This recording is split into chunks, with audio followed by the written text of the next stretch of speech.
Good evening, namaste, and welcome to the Festival of Bharat. You are watching a long form interview on Citti Media. We have all been seeing what has been happening in Kashmir. Innocent civilians have been targeted by terror organizations. And we are joined by Lieutenant General Syed Ata Hasnain today for the conversation. Sir, namaste. And first of all, let me take this opportunity to thank you and to give you our pranams for the service, for the tireless service that you've given to our motherland. Thank you very much. That's an honor, absolutely, and an honor to be on your program. The honor is ours, sir. So my first question to you is, we have obviously been witnessing what is happening in the valley in the last 2 to 3 days. Minorities, especially civilians of Sikh and Hindu faiths, have been targeted in an attempt to recreate the 1990s exodus that we saw about 20-30 years ago. Why is there a change in strategy, and where is this coming from? See, Sharan, the fact that 30 years later, after 1990, once again the circle has come around and you find the targeting of minorities in the Kashmir Valley just proves that they appear to be the softest target that the terrorists can actually select. Since 1990, 30 years have passed. We have been able to secure our minorities to a great extent. But yet there are chinks in the armor, despite the fact that we have gained a tremendous stability of the security environment in Kashmir at the moment. The line of control is peaceful. There are rare acts of infiltration which are taking place. Operations in the immediate periphery of the line of control are not there at the moment, not like it was happening in 2016. And hinterland operations are very effective. Our security forces have been able to neutralize almost 115 terrorists this year. So it is because of this situation that you find that the terrorist organizations under this umbrella term called the Resistance Force, put together by the sponsors on the other side, that's the Pakistan ISI, is essentially attempting to regain its relevance. Because of the fact that they have not been able to undertake the initiative and conduct operations effectively against the security forces, their relevance seems to have receded to a great extent. Their ability to do hit and run operations, carry out terrorist criminal acts against civilians, etc., have all taken a backseat ever since the last 2.5 years or so. Now, if this situation had continued, their relevance would have receded to a great extent, and to get back into this whole game would have been very difficult. I may also like to tell your viewers that one of the major changes which had happened in the last 2.5 years was the fact that the security forces were not only neutralizing terrorists, but were also neutralizing the networks which supported the terrorists. This is a very important aspect to understand in counterterrorism operations, that unless you neutralize the networks, you will find that there will always be a bounce back. So the networks have been neutralized to a great extent, but obviously they are still existent there, which is what has allowed the terrorists to attempt a bounce back. And much of the inspiration for this comes from what's happening in Afghanistan. It's just the inspiration, not direct linkage, but definitely an attempt by the ISI to task the TRF to do something spectacular, which can get high visibility and high dividend in terms of traction of terrorist efforts in the Kashmir Valley. Right. So recently you wrote an article, and I found that to be very interesting. And if I may quote you, the title of the article read, "Calm down, terrorists don't have the capability to take Kashmir back to the 90s. To our viewers, can you please explain the genesis of this thought? Right. I think that's a fair question. I did not select this title of the paper. Let me tell you, I wrote the paper and I gave it to the publisher. It was the publisher who chose the title. I thought the title was rather insensitive. And I did tell the publisher subsequently, and the title was changed. because I am someone who has lived in the Kashmir Valley, served there, and I realized that there is a certain degree of sensitivity about all these operations that we conduct, the actions which take place there from time to time. And it's important for us to use the right words. I felt this was slightly insensitive. It was not focusing sufficiently on the tragedy itself, because this is a huge tragedy which has happened. Yes. Remember, minorities anywhere in the world are always the most vulnerable segment of society. This happened in 1990 against the Kashmiri Hindus, the Kashmiri Pandits in particular, for a particular reason. It's not that out of the blue, the Islamists and the terrorists woke up one fine day and decided to go after the Kashmiri Hindus. Right. There was a reason for it.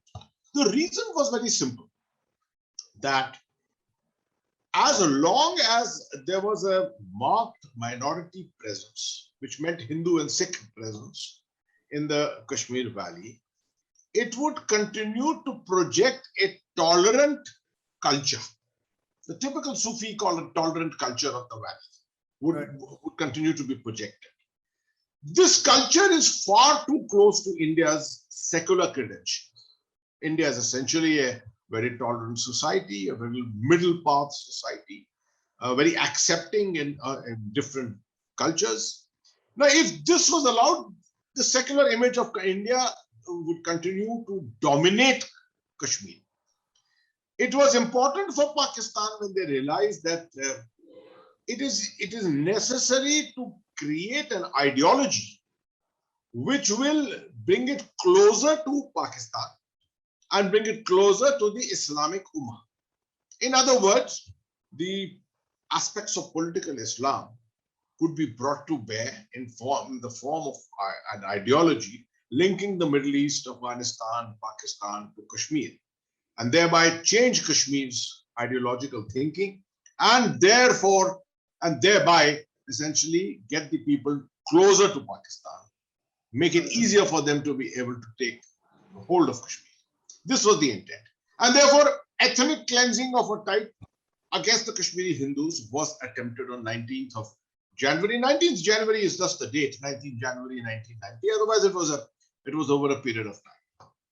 Now, ever since then, there have been many other attempts of a similar nature, which people may have forgotten, may not have taken note of. There are landmarks such as Vandhama, Nandi Marg, Citti Singhpura, which happened in 19th of March 2000, when Bill Clinton was visiting India.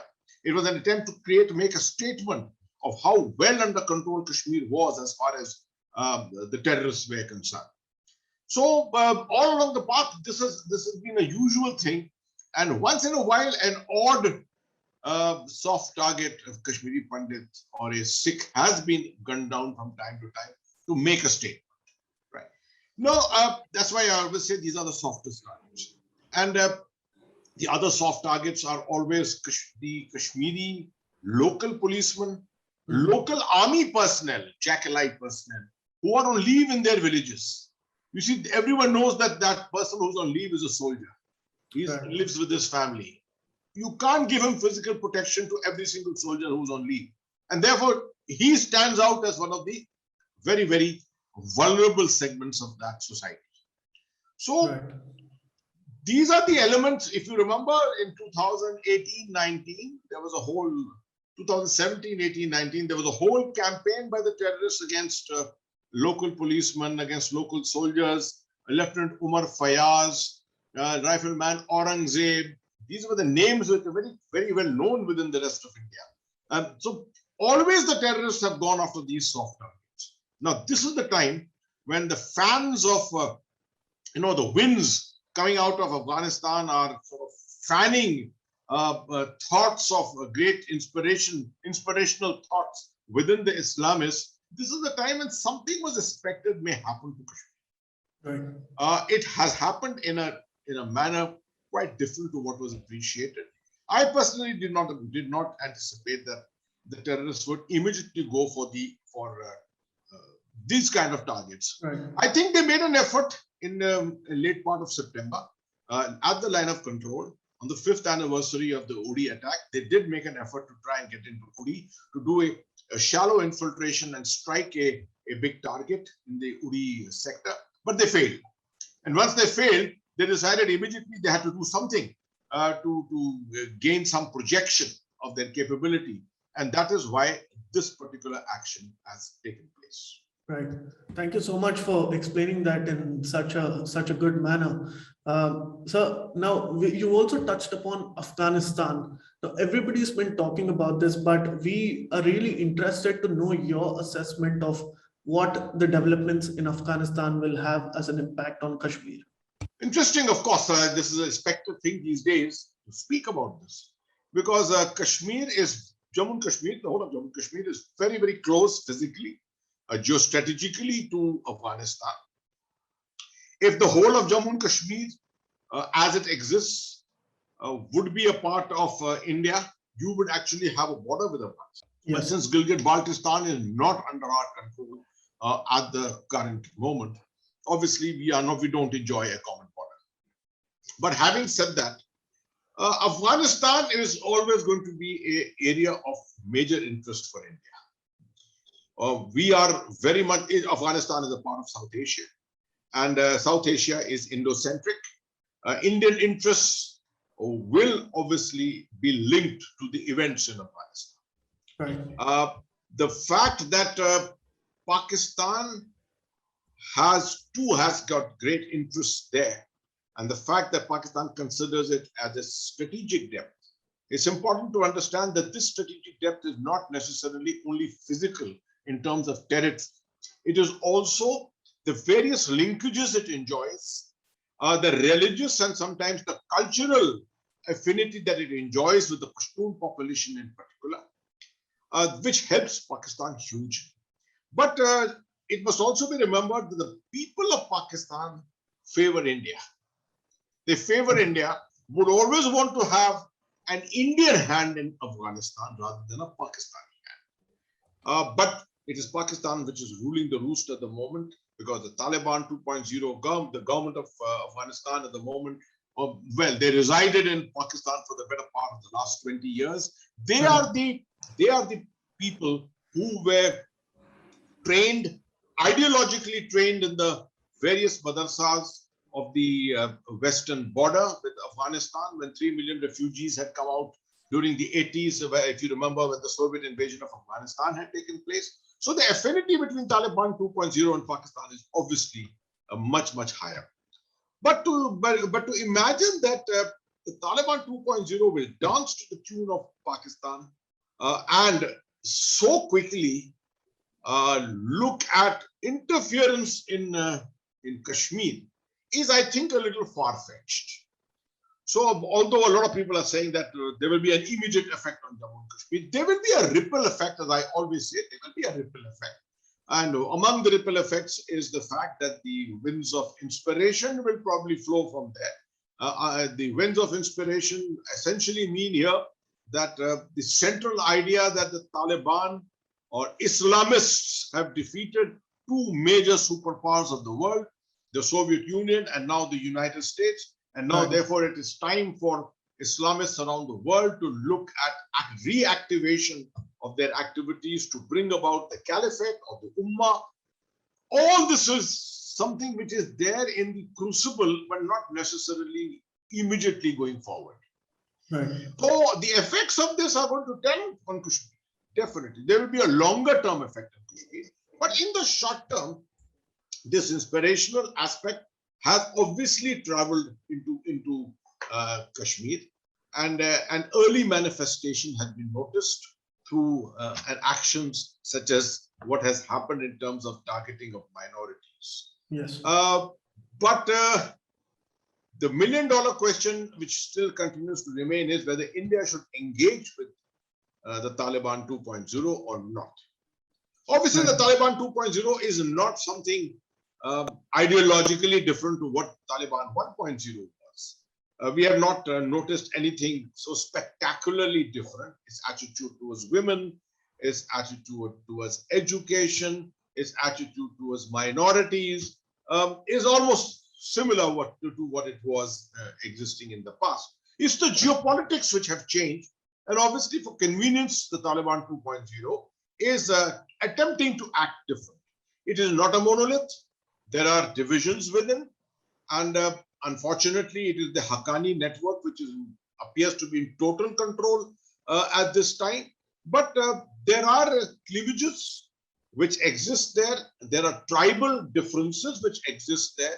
And we may see in the future some internecine kind of differences cropping up, which may result into some internal turbulence within Afghanistan.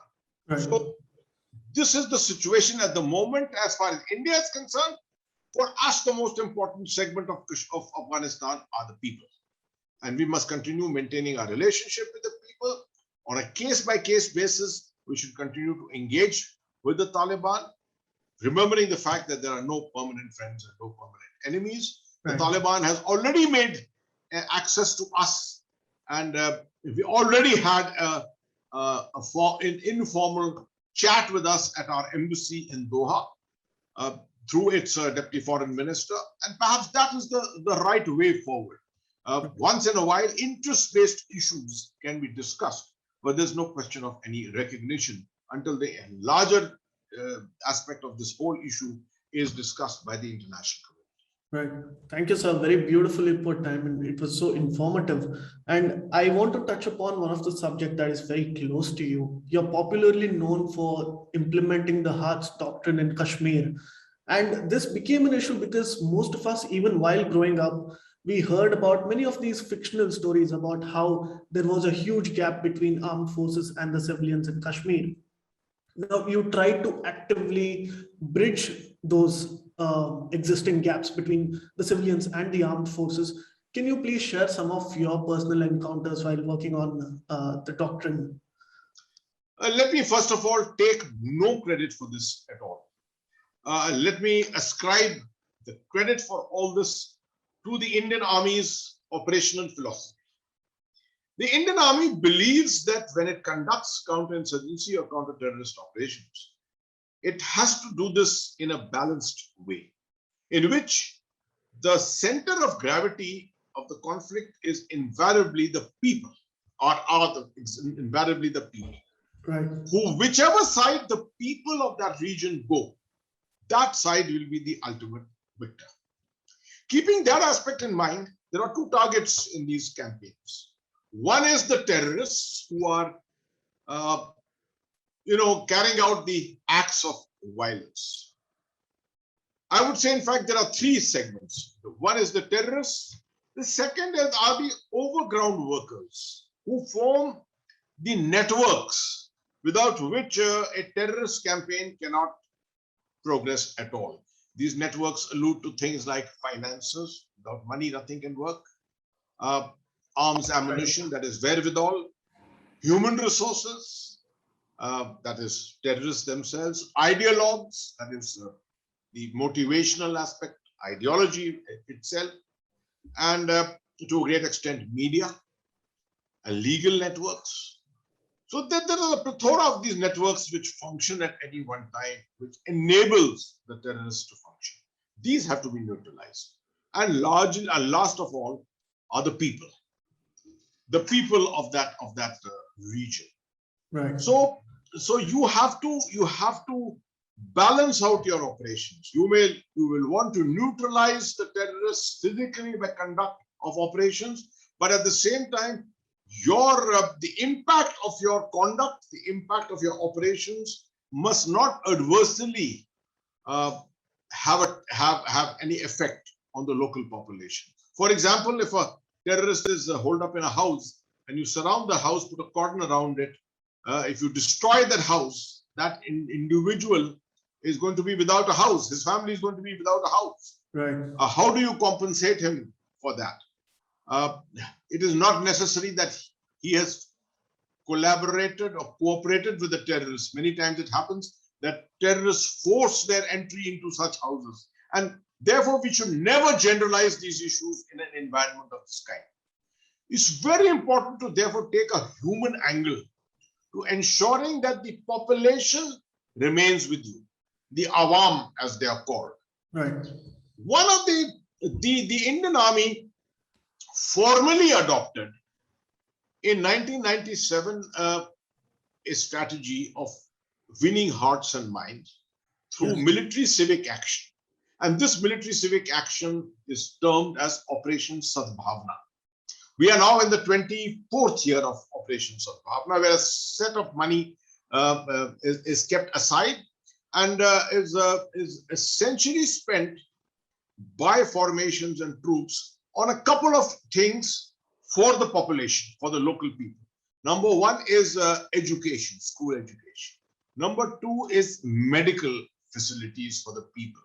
Number three is small scale infrastructure like footbridges, a road or a wall for a school, or toilets for a girls' school. You'll be surprised. There are schools in Kashmir where girls had to actually did not have facilities to even go to the toilets. Right. It's the army which realized this, and the army which went and constructed it. And a lot of people asked us, "What is your business in doing this?" And we said, "We are a people's army.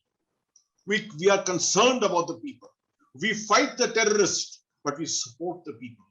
And that's the reason why the Indian Army is always known for its humaneness, for its ability to carry the people with it. This is a very essential aspect of these operations. I found that all I did in 2010, when I went back as the Corps Commander in Kashmir, all I did was that perhaps I strategized this entire philosophy. I said that in 1990, we used 80% hard power and 20% soft power. Now in 2010, the requirement is that we use 20% hard power and 80% soft power. Right. Because the strength of terrorists had come down from 6,000 to 7,000 in 1990 to less than 300 in the year 2010. So it was only rational, it was only logical that we spend more time on looking after the population rather than focusing so much on the terrorists. We focused on the terrorists. It's not that we don't focus on the terrorists, but we wanted to create an environment in which the local administration come back into its own. Because in one of the biggest victims of such situations is the fact that the local administration cannot step out easily, is under threat, and therefore the effects of its work is not telling on the ground for the people. You will find roads and tracks have not come up, development work has languished, bridges are falling apart, electricity transformers have burnt and not been replaced over a period of time. So all one did was to go out into the field and encourage the administrators to accompany us, took the politicians with us also, sat with the people, and all we did was we gave security to all these people to allow them to interact with the people. And it worked. It worked wonderfully when the people felt more empowered. They felt that the government and the army was doing much more for them, and they came forward in great numbers to support us. Right. That was a great victory for us. Thank you so much for sharing these beautiful stories for us.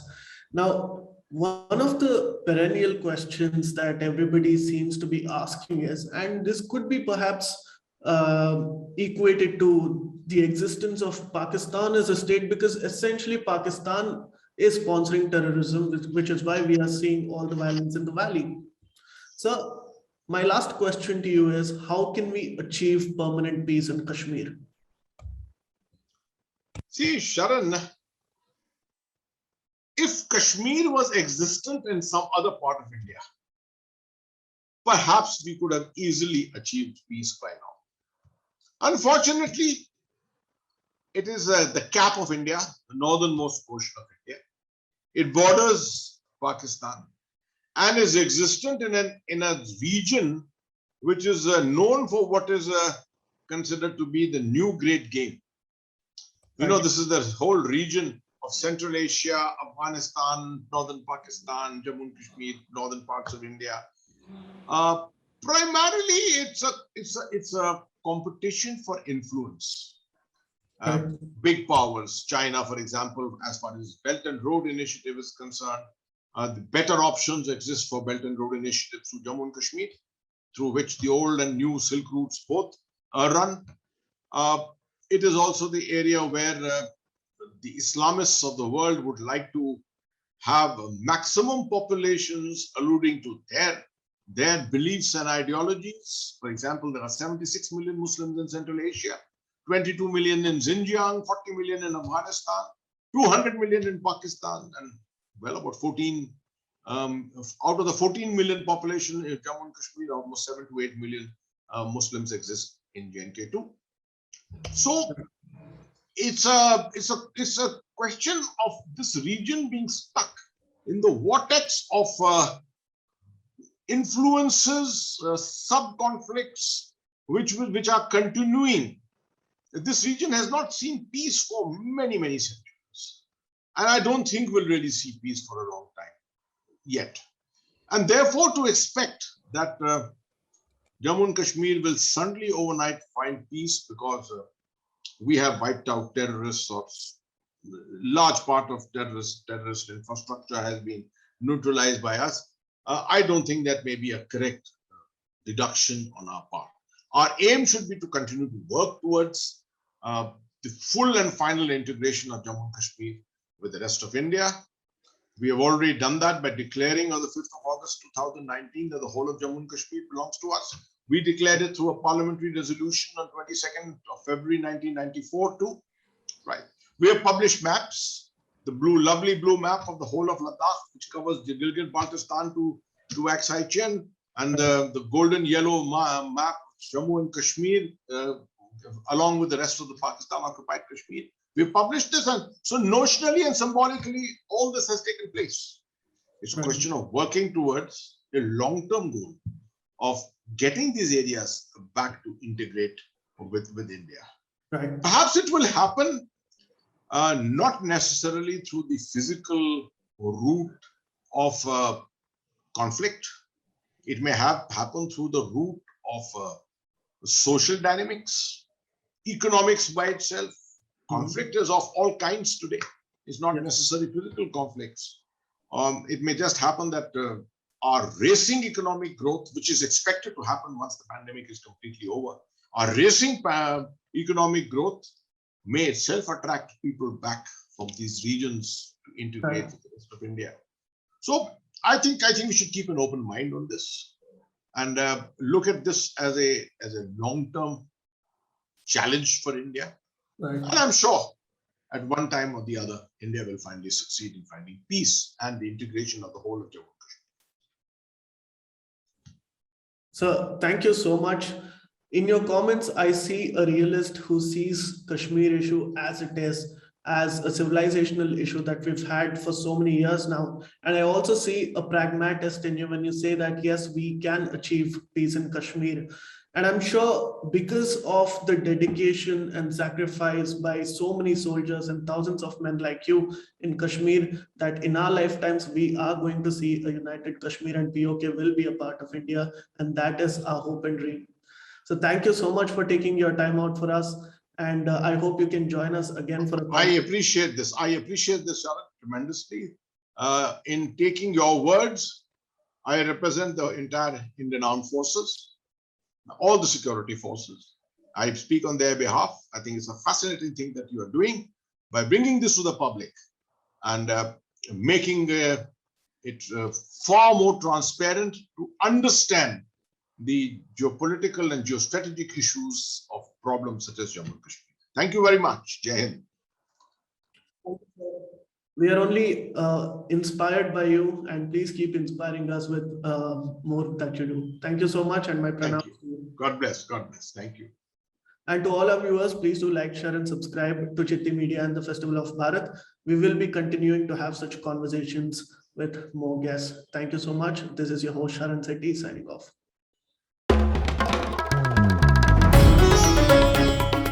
Namaste. We hope you enjoyed this Citti Media content. Please remember to subscribe to us and switch on the notifications for this channel. For our other social media links, more content, and to support our work, please visit citti.net. धन्यवाद, नमस्कार.